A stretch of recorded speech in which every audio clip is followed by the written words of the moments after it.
this video, we're going to continue looking at section 10.10. So in summary, what we looked at in the last video was we looked at this example where y represented a single observation for the probability distribution function given here. And what we saw was when we changed our location in the alternative hypothesis that our rejection region changed. So notice for both the examples under the null, theta was equal to 2. In the first example, we looked at theta equal to 1, and in the second one we looked at theta equal to 3. And so we see when we change the location in the alternative hypothesis, that is going to change where the rejection region is. So we can also sometimes use the Neyman-Pearson lemma to find the uniformly most powerful test.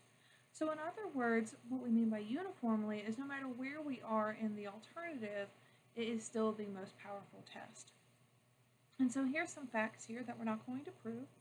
Our test is a uniformly most powerful test if the Neyman-Pearson test of those same hypotheses is the same for all of the values of theta A, or the alternative value of the parameter. And then for a left-tailed test, we find something very similar. So let's look at an example.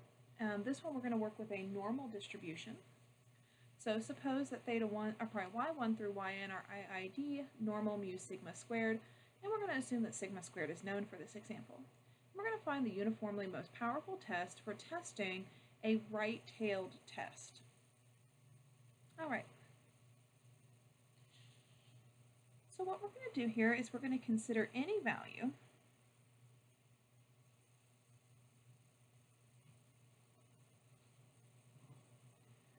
of mu A where mu A is something larger than the value of mu under the null hypothesis. And what we're going to do is we're going to use the Neyman-Pearson lemma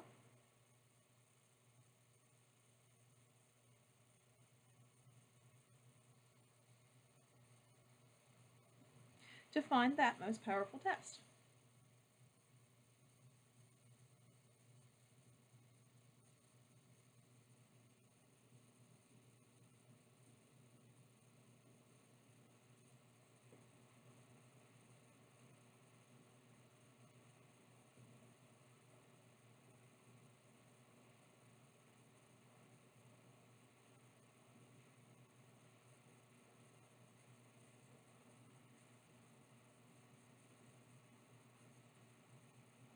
So notice this is really a right-tailed test is what we're looking at here, because we're looking for any value of mu A that is larger than the value of mu under the null hypothesis. So let's first start out by looking at the likelihood. So we've shown before that the likelihood function of mu is equal to the following.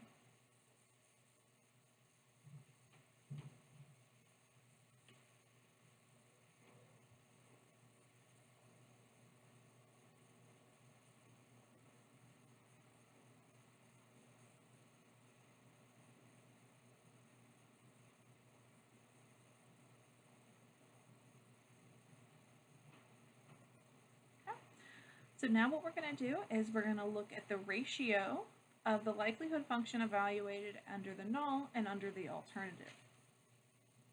So we're going to have L of mu naught divided by L of mu A. And so all I'm going to do is take this function here, substitute a mu naught in the numerator, and then mu A in the denominator.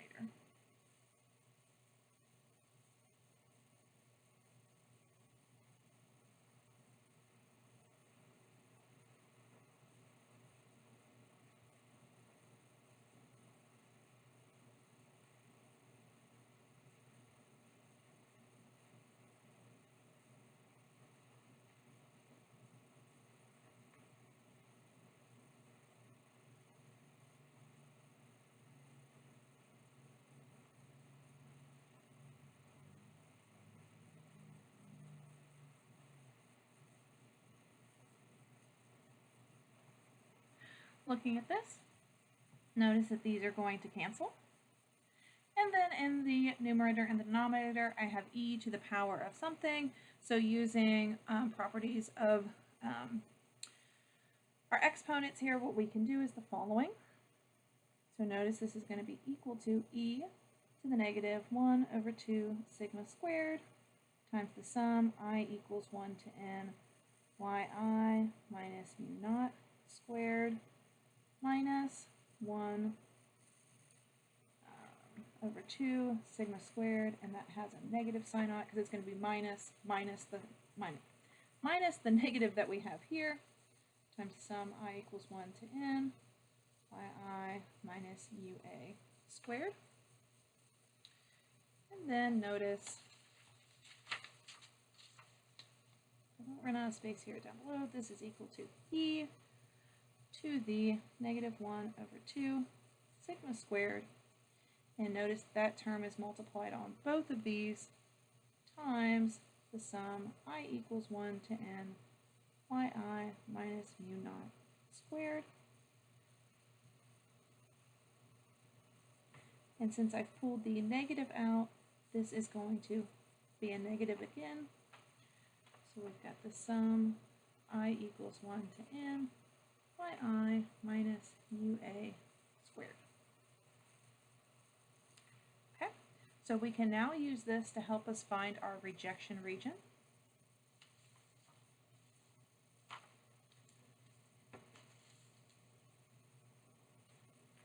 So recall that our rejection region is the following. It's going to be that likelihood of mu naught divided by the likelihood of mu a less than k. And k is just a placeholder for a constant, so don't forget that throughout the process,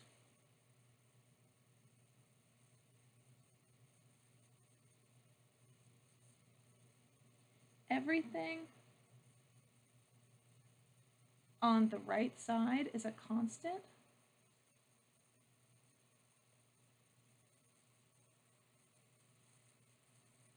And so you don't have to keep track of what all you do to that constant. And I remember when I first learned this thinking that was so confusing. What do you mean I don't have to keep track of the steps? All you need to know that it is a constant, and the reason for that is when we get down to the very last line, this is going to be a function of y on the left-hand side, and we're going to use the distribution of that function to find the constant. So all of the things that happen on the right-hand side to the constant don't actually matter. So let's write down our next step here. So we're going to have e to the negative 1 over 2 sigma squared. So I'm just actually copying the last line from the previous page. In other words, I'm writing down what this ratio is.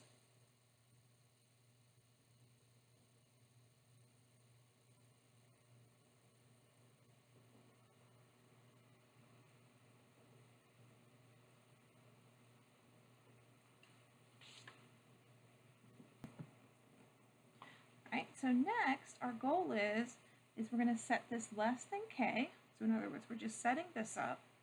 And what we want to try to do next is get something involving y by itself on one side. And so it's going to take us a little bit of work to get there. All right, so the first thing we're going to do is take the natural log of both sides. So we've got negative 1 over 2 sigma squared times the sum I equals 1 to n yi minus mu naught squared minus the sum I equals 1 to n yi minus mu a squared. And that's going to be less than, if you take, you're going to have log of k. But remember, all we really care about is that that is a constant. So you could write that as c, and you could keep on using different letters, or what I've done in the past is I'll call this k prime. So I'm recognizing it's not the same k as up above, it's still just a constant, and I don't really need to keep track of, you know, the different operations that are used to get to the constant. All right, so now on the next side, what we're going to do is we're going to multiply by this negative 2 sigma squared. So now on this side, we're going to have the sum I equals 1 to n yi minus mu naught squared minus the sum I equals 1 to n yi minus mu a squared. And so this is going to be less than or equal to negative 2 sigma squared times the k prime. And so I'm just going to call this k double prime. And again, this works because we've assumed that sigma squared is known, so it is just a constant. Now the next thing I need to do is again, I'm trying to get the y's by themselves. So the next thing I'm going to do at this stage, oops, I need to have that, since we multiply by a negative, that inequality got flipped. Almost missed that. So what we're going to do is expand each of these terms out, is going to be our next step.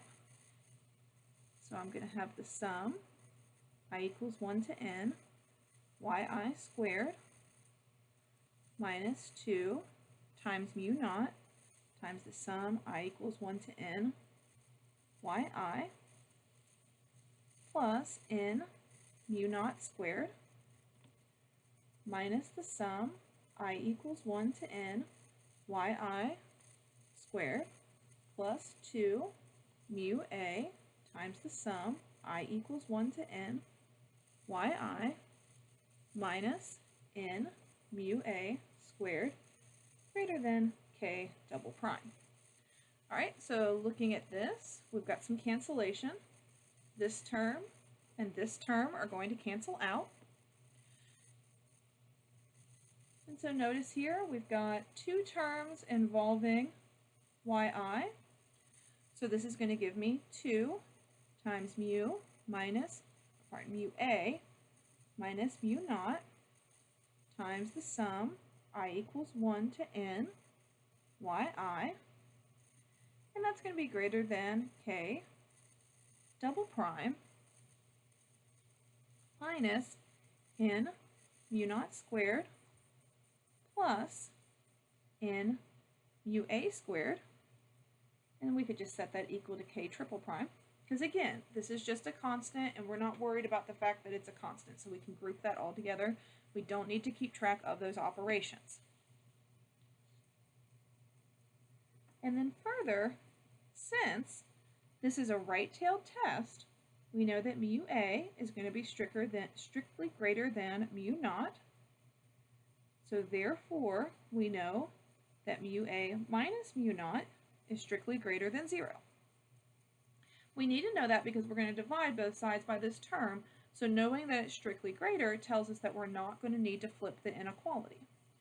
So this tells us that the sum I equals 1 to n yi greater than k triple prime divided by 2 times mu a minus mu naught. And again, I'm just going to set this equal to the next constant, which would be k with 4 primes on it. Now, we typically don't work with the distribution of the sum of the yi's, so I'm actually going to change that over to y bar by dividing both sides by n. So I could have y bar is greater than k 4 primes divided by n, or I could just say k with 5 above it. But again, how you keep track of that doesn't really matter. The only thing that's important is the right-hand side of the inequality is staying as a constant, and we're going to find that constant. And the reason those steps don't matter is because when I get down to here, I know the distribution of y bar, and so I'm going to be able to find what this constant is. I'm never going to need to backtrack to get up to this step to figure out what the constant was up here. So that's why keeping track of those steps doesn't actually matter. All right, so now that we've gotten to this step, move that up just a little bit. So by the Neyman-Pearson lemma,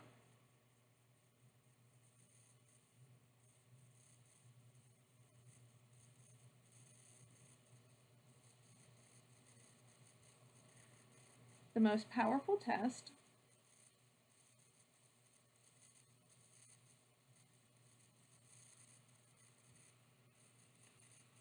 of HO mu equal to mu naught versus HA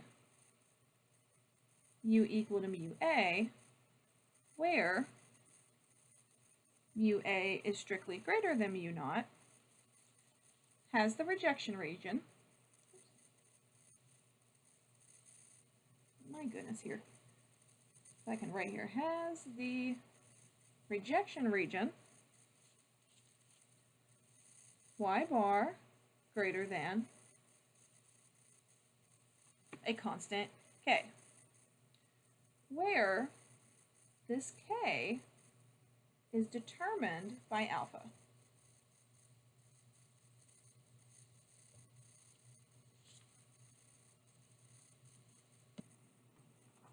So next, we can actually find what that value of k is, and we do it as follows. So notice that alpha is equal to the probability that we reject HO, given that HO is true. Well, this is going to be equal to the probability that y bar is greater than that constant, given that mu is equal to mu naught. So we're going to utilize that distribution of y bar. And remember that y bar is distributed normal mu sigma squared over n. So what we're going to do is we're going to standardize y bar, and whatever we do to one side of the inequality, we have to do to the other side.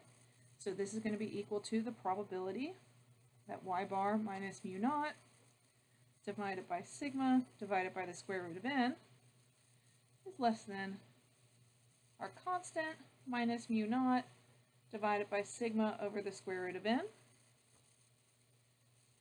And then given that mu is equal to mu naught. So notice that this piece right here is just a z, distributed standard normal. So this gives us that alpha is equal to the probability that z is greater than our constant minus the value under the null divided by sigma over the square root of n. But we know that the probability that z is greater than z alpha is equal to alpha.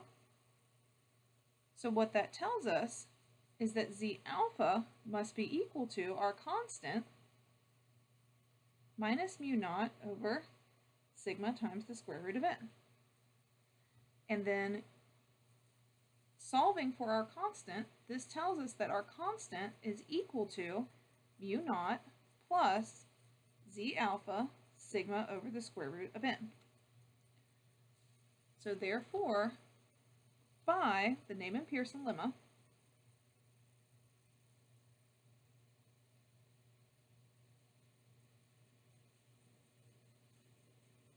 the most powerful test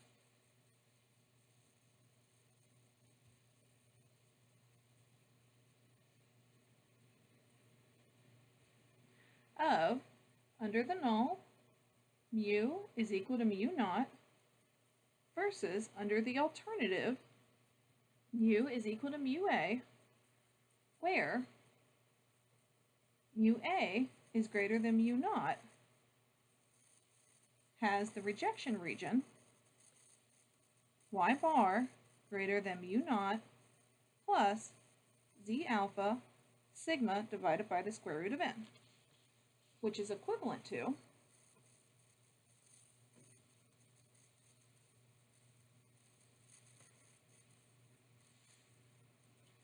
z is equal to y bar minus mu naught divided by sigma over the square root of n, greater than z alpha, which is exactly what we've been using all along.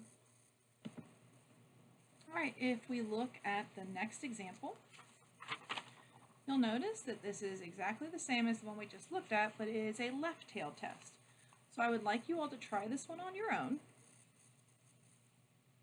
And this will just count as one of the quizzes or daily assignments. But same thing, I'm just going to grade it on completion. I just want you to try it on your own, see how far you can get. It's going to be very similar to the example we just looked at. And then once you turn in the quiz, or daily assignment, whatever you want to call it, the answers will appear on Blackboard, and so you can, check along and see what you found. And then I'm going to have you read the last page of notes here on your own after you get done with that example. And what you'll find looking here at the last page of the notes is that it ends up that you can't actually do this for the two-tailed test. And then also just a reminder here that if you're looking at composite hypotheses, you need to use the likelihood ratio test.